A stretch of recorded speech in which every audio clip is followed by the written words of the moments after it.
मेरी इस पूरे प्रकरण में मूल चिंता उस अनुभव को महसूस करने की है, और वो दुख है। तो ऐसे दुख में उनके पेरेंट्स को मैं जानता नहीं हूँ, मैं उनसे कैसे अपनी बात कहूँ, कैसे उनसे मिलूँ। दूसरे जो विद्यार्थी इस समय आंदोलन में हैं, उनकी सारी बातें जायज़ हैं, लेकिन वो जिस उम्र में हैं, जिस गुस्से में हैं, थोड़ा सा ये भय भी होता है कि अगर हम जाके बात भी करें तो उस समय पूरी बात सुनेंगे या नहीं सुनेंगे। अच्छी बात है कि आज ऐसे 3-4 बच्चों से मेरा मिलना हुआ है। मैं भी एक मीटिंग से आ रहा हूँ, एलजी साहब ने बुलाई थी मीटिंग, उसमें कुछ बच्चे भी आए हुए थे और कई इंस्टीट्यूट्स के ऑनर्स भी थे, दिल्ली सरकार के आला अधिकारी भी थे, डीडीए से, एमसीडी से, फायर डिपार्टमेंट से, चीफ सेक्रेटरी दिल्ली सरकार के वो भी थे। तो वहाँ थोड़ी सी बच्चों से मेरी मतलब 1 to 1 नहीं, लेकिन हाँ मीटिंग के दौरान बातें हुई। अब मुझे लगता है कि वो सहजता है, हो सकता है कि मैं आज या कल में बच्चों से मिलूंगा। क्या दिल्ली सरकार का कोई मंत्री, जिस मीटिंग का आप जिक्र कर रहे हैं एलजी साहब के साथ अभी चंद घंटों पहले हुई, क्या कोई दिल्ली सरकार का मंत्री भी था उसमें? नहीं, एक भी मंत्री नहीं था दिल्ली सरकार। ये मामला अभी एलजी साहब हैंडल कर रहे हैं, तो ब्यूरोक्रेट्स बहुत सारे थे, दिल्ली सरकार का कोई मंत्री नहीं था उसमें। अगर आप कुछ बता सके कि उस मीटिंग में क्या बातचीत हुई, किन मुद्दों पे बात हुई और क्या सहमति बनी? मीटिंग बड़ी अच्छी हुई, अच्छा लगा कि एलजी साहब भी और दिल्ली सरकार अब काफ़ी एक्टिव है। दरअसल उनको भी कुछ मामलों में क्लैरिटी नहीं थी, बच्चों की समस्याएं भी सुनने, कोचिंग इंस्टीट्यूट्स का अपना पक्ष क्या है वो भी सुना, कौन से ऐसे नियम कानून हैं जो कन्फ्यूज़न पैदा करते हैं वो भी सुना, सब नोट किया। उसके बाद एक छोटी कमेटी बनाई गई है, उस कमेटी में मैं भी हूँ, कुछ टीचर्स और भी हैं। उसमें अगर मैं ठीक ध्यान कर रहा हूँ तो दिल्ली के चीफ सेक्रेटरी भी हैं, डीडी एमसीडी के जो हेड्स हैं वो भी हैं। तो हम सब लोग अगले कुछ दिनों में कुछ मीटिंग्स करके इस समस्या का स्थायी समाधान निकालने का प्रयास करेंगे, और वो सुझाव सब लोगों ने दिए, मैंने भी दिए, और वो सब नोट किए गए हैं।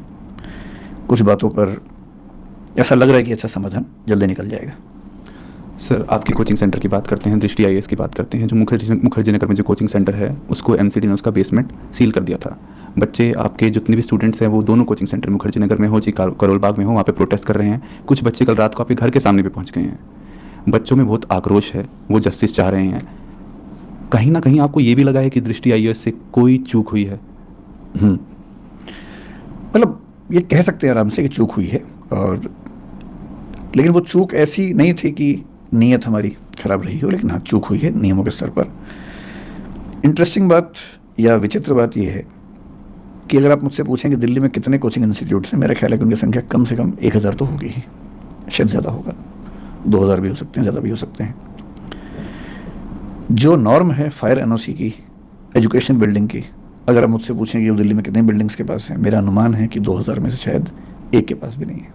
एक के पास भी? जी, ध्यान रखिए मैं जो कह रहा हूँ, fire NOC for educational building. Fire NOC कई तरह के होते हैं, अलग अलग कैटेगरीज में होते हैं, अलग अलग चीज़ों के लिए बने होते हैं। ऐसा नहीं है कि कोशिश हमने या बाकी इंस्टीट्यूट ने नहीं की, पर क्या होता है कि जब कोई हादसा होता है उसके बाद मोटी मोटी चीज़ें सतह पे आती हैं कि फायर एनओसी नहीं था, या ये नहीं था, या वो नहीं था, और जनता का आक्रोश फट पड़ता है। उसके पीछे की वजहें क्या हैं, परिस्थितियाँ क्या हैं, वो सोचने के लिए, समझने के लिए धैर्य चाहिए, समय चाहिए। तो मैं असल में 3 दिन से ये भी चाह रहा था कि पहले सारी स्थितियाँ सामने आ जाएं, क्योंकि 1-1.5 दिन तक तो ये स्पष्ट नहीं हो रहा था कि कितने बच्चे थे, क्या स्थिति है। धीरे धीरे चीज़ें स्पष्ट हुई, तो फिर आज ये मीटिंग हुई, तो मेरा ख्याल है कि अब हम उन सब बातों पर ज़्यादा स्पष्ट रूप से बात कर सकते हैं। जहाँ तक बात है हमारी बेसमेंट की, हमारी बेसमेंट मुखर्जी नगर में थी, करोल बाग में हमारे पास 4-5 बिल्डिंग्स हैं, उनमें से एक बिल्डिंग की बेसमेंट सील हुई है। बेसमेंट जो करोल बाग में थी वो अप्रूव्ड बेसमेंट है, अप्रूव्ड कमर्शियल बेसमेंट है, जिसमें एनओसी पे लिखा हुआ है कि उसमें ऑफिस चलाया जा सकता है, उसमें ऑफिस ही चल रहा था। पर अभी एमसीडी पर जो दबाव था, उन्होंने इनडिस्क्रिमिनेट तरीके से सबको सील किया है, हमें भी सील किया है। नेहरू विहार में जो बेसमेंट थी, जिसको लेकर काफ़ी ज़्यादा शोर हुआ, दरअसल क्या होता है कि जैसी बेसमेंट की बात आई तो सबके मन में बेसमेंट की एक इमेज बन गई है, एक छवि बन गई है। छवि ऐसी कि एक छोटी सी बेसमेंट है, उसमें कुछ बच्चे बैठे हुए हैं, एक ही दरवाज़ा है, अगर वो बंद हो जाएगा तो क्या होगा। एकदम जायज़ बात है। जो नेहरू विहार की बेसमेंट थी वो किसी घर की बेसमेंट नहीं थी, वो एक कमर्शियल मॉल है, उसकी बेसमेंट है, बहुत बड़े आकार की बेसमेंट है। उसमें 1 नहीं 2 नहीं 7 एग्जिट हैं, सातों एग्जिट आपस में कनेक्टेड हैं। उसमें क्लासरूम्स थे, हर एक क्लासरूम के अंदर मैप लगे हुए हैं कि किसी भी इमरजेंसी में आप कहाँ कहाँ से बाहर निकल सकते हैं। हमारे स्टाफ के जितने मेंबर्स हैं उन सब की ट्रेनिंग वहाँ पर लगातार होती है, फायर डिपार्टमेंट की मॉक ड्रिल्स वहाँ पर लगातार स्टाफ के साथ होती हैं। मैं अपने होशो हवास में ये बात कह रहा हूँ कि हमें 3 दिन पहले जो इंसिडेंट हुआ उसके पहले ये एहसास था कि वो बेसमेंट शायद दिल्ली के सबसे सेफ इंफ्रास्ट्रक्चर्स में से एक है, क्योंकि जहाँ तक फायर की बात है, और वो बिल्डिंग बनी है नेशनल बिल्डिंग कोड के जो लेटेस्ट प्रतिमान है उनके हिसाब से, क्योंकि बिल्डिंग हाल ही की बनी हुई 10-12 साल पहले की बिल्डिंग है। जब वो बिल्डिंग बनी, क्योंकि हम उसके मालिक नहीं हैं, हम उसके टेनेंट हैं, जो उसके मालिक हैं, जब हमने उनसे पूछा, क्योंकि पिछले 1-2 साल से ये प्रोसेस ज़्यादा हुआ शुरू, हमने उनसे पूछा कि क्या आपके पास अथॉरिटी है, उन्होंने कन्वेंस डेट की कुछ चीज़ें अंडरलाइन करके दी, जो उन्होंने हाई कोर्ट में भी दिखाई। हाई कोर्ट में इस पर 1-1.5 साल से केस भी चल रहा है। डीडी और एमसीडी के बीच में कुछ कन्फ्यूजन्स हैं, कई चिट्ठियाँ एमसीडी ने लिखी हैं, कई डीडी ने जवाब दिए हैं। अब कोर्ट में कल फिर उसकी अर्ली हियरिंग होने वाली है, उसमें वो बात भी आने वाली है 28 अगस्त को, वरना वो हियरिंग थी 28 अगस्त को फैसला वैसे भी होने वाला था कि ये अलाउड है या नहीं, उसके बाद हम शायद हटते ही। और पिछले 1 साल में हमने अपने स्टूडेंट्स को न केवल क्लास में मैंने बताया कई बच्चों को, अब जो एकदम लेटेस्ट वाले बच्चे उनको छोड़ दें, क्लास में जा के सबको बताया कि ऐसा हो सकता है कि हमें इसकी परमिशन ना मिले, उस केस में हम शिफ्ट करेंगे। यहाँ तक कि उनसे, आज से करीब 1 साल पहले की बात होगी, उनसे हमने ऑनलाइन एक फॉर्म भरवाया कि उस केस में वो कहाँ जाना पसंद करेंगे, करोलबाग जाना पसंद करेंगे, यहाँ रहना पसंद करेंगे, या अभी तय नहीं कर पा रहे हैं, बाद में तय करेंगे।